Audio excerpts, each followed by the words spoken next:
1.7, bisecting segments and angles. The definition of a midpoint of a segment is the point on a line segment that divides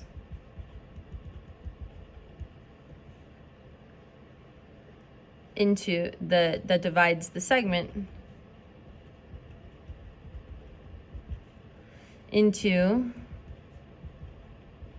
two congruent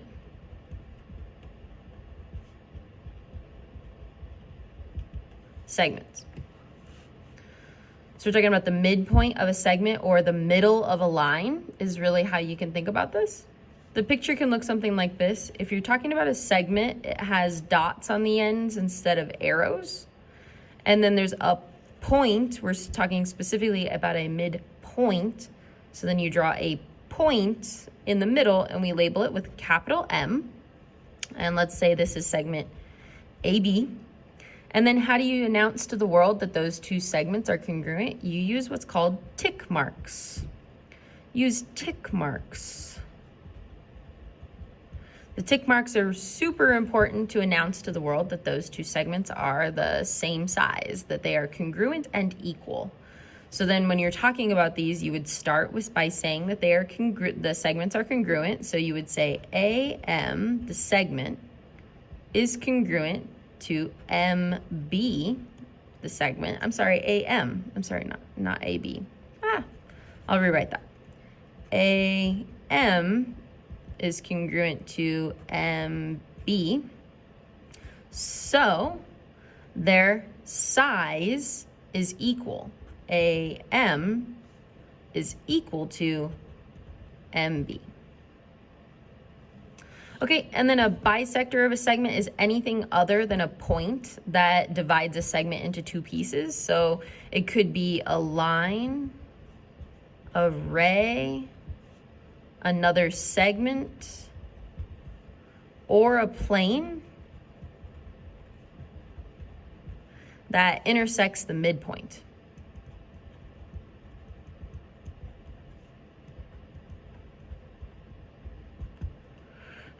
So if we draw another picture, here's another segment. I'll call it AB. It's another segment.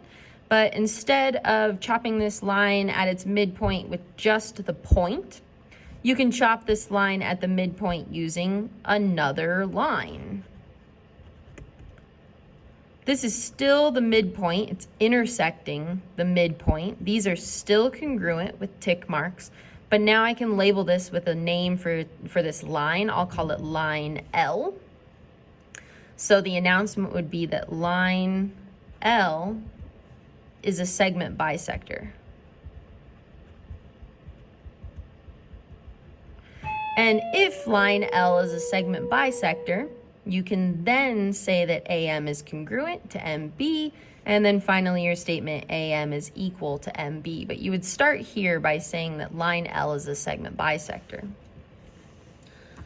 Example, ray AB bisects EF. Find the value of N. Right here we're trying to find what that value of N is. So going back up, ray AB bisects EF. So that means that B is a midpoint. If B is a midpoint, then EB is congruent to BF. If that's true, then EB, the measure, is equal to BF, the measure. And if that's true, now we can take our statements and set them equal. 5n minus 1 equals 14. And then 5n equals 15. And n equals 3.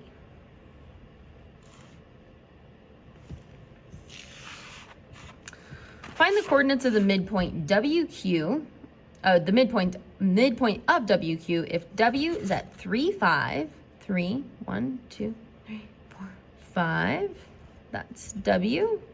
And Q is at 8, 3. 1, 2, 3, 4, 5, 6, 7, 8, 3. Q. It's pretty tough to tell exactly where the middle of that line is, where the midpoint's going to lie, but I think it's going to be somewhere around there. It's going to be around that coordinate point. But how do you do this? The way that you do this is you find the average of the coordinates.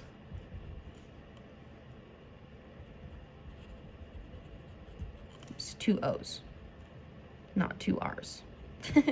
Coordinates. Average of the coordinates. So the midpoint formula looks like this. X plus X over 2 and Y plus Y over 2. So in our case, we would do 3 plus 8 over 2 and 5 plus 3 over 2, which means that the midpoint of WQ, you could put that in the subscript section. The midpoint of WQ is going to be 8 plus 3, which is 11 over 2. So I'm just going to leave that as 11 over 2. I prefer fractions. 5 plus 3, 5, 6, 7, 8. 8 divided by 2 is 4. So our midpoint is at 11 halves and 4, which we can see that is going to be right there, which 11 halves is going to be that 5.5. So 5.5, and then up at 4. So this is going to be 5.5 comma 4 for our midpoint.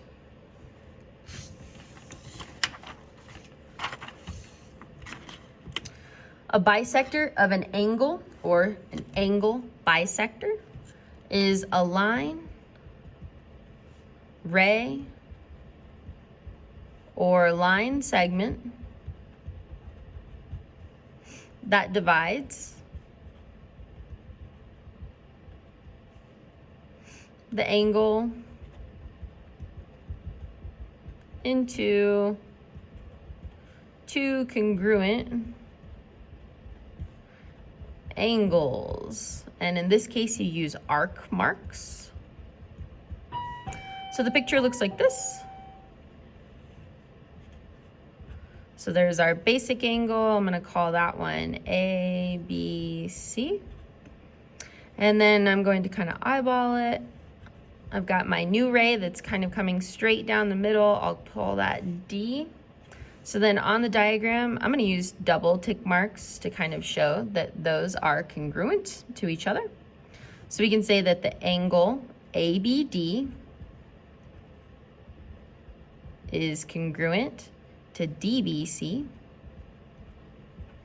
So the measure of angle ABD is now equal to the measure of DBC.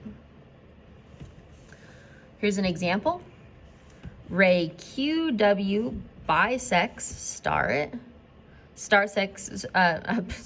bisects PWR. Find the value of X and the measure of PWR. So at the end of the day, we want to know what is the X value and what is the measure of that obtuse angle. Well, if this is a bisector, then I know that these two angles are congruent to each other. So let's make our whole statement. So ray WQ is a bisector, an angle bisector.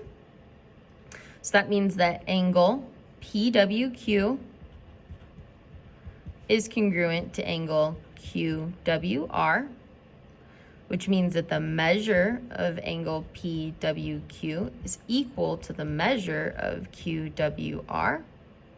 So now I can take their measures expressions and set them equal. 3x equals x plus 38.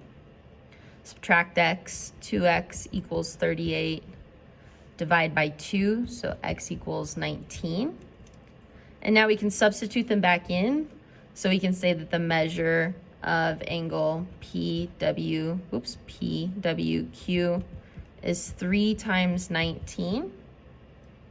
And then 3 times 19 times 2 is going to be 114 degrees. So the measure of angle PWR is 114 degrees. I really shouldn't put in equals there. But 3 times 19 times 2. Now pause this video and work on the checkup.